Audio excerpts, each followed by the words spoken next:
Both George W. Bush and Barack Obama have declared that Islam is a religion of peace. Anjem Choudary begs to differ. You can't say that Islam is a religion of peace, because Islam, it does not mean peace. Islam is, means Islam submission. So the Muslim is the one who submits. You know, there's a place for violence in Islam. There's a place for jihad in Islam. Chowdery is the leader of Islam for UK, a group recently banned in Britain under the country's counter-terrorism laws. He wants Islamic Sharia law to rule the United Kingdom and is working to make that dream a reality. He's seen here converting a 10-year-old British boy to Islam.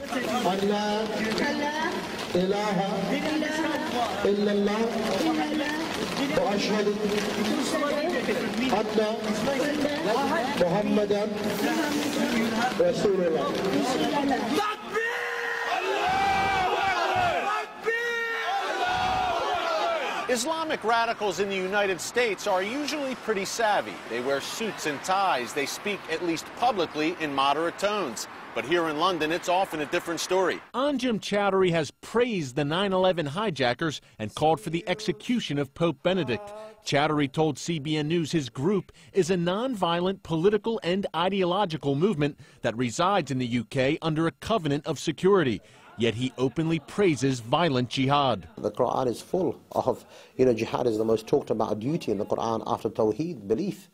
Nothing else is mentioned more than the topic of fighting. Several former members of Chowdery's group have been arrested on terrorism charges. A very significant number of former al-Muhajirun people were involved in terrorist plots against this country. A number of people have actually gone to Afghanistan, joined the Taliban, and died fighting for the Taliban. Chowdery refuses to condemn acts of terror, including 9/11 and the July 7, 2005 London bombings, which killed 52 people. What were your thoughts on the 7/7 bombings? Did you condemn them? Did you support them? For the people who carried it out, it was legitimate. If you look at the will of Muhammad Siddiq Khan and Shajaraat Tanveer, they will justify it, and they will bring many verses from the Quran and many statements to say that that's the Islamic argument. And it's a difficult Islamic argument to refute, and there are many scholars who support that argument as well. Chowdery says his group is merely following core Islamic teachings. He says Islam is much more than a religion. This particular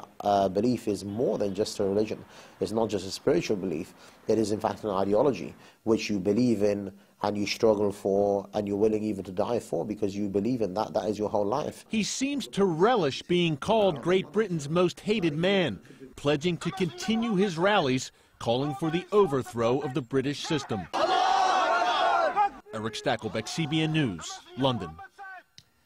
Erick is with us now. And Erick, how does Chowdery's opinions, or how do his opinions differ from what would be considered the more moderate Muslim? Well, Pat, one word: honesty.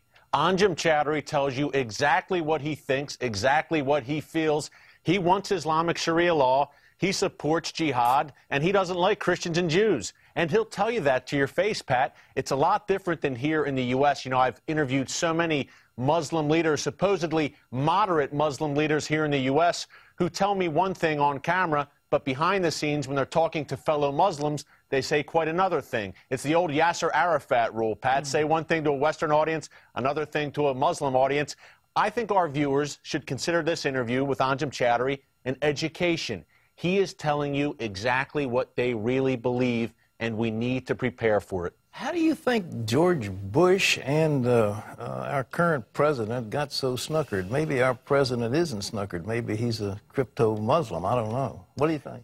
You know, Pat, it's tough to say. I think honestly, there's just an ignorance about Islam. If you look back to the Cold War, you look back to the 1980s, Ronald Reagan was a guy who devoured everything he could get his hands on about communism, Marxism, Stalinism, the Soviet Union. He knew the enemy. I think our political leaders today, Pat, on both sides of the aisle are completely ignorant about Islam. We had a Democratic leader just 3 years ago who didn't know the difference between Shia and Sunni. And this was a guy sitting on an Intel committee, Pat. So there's ignorance across the board.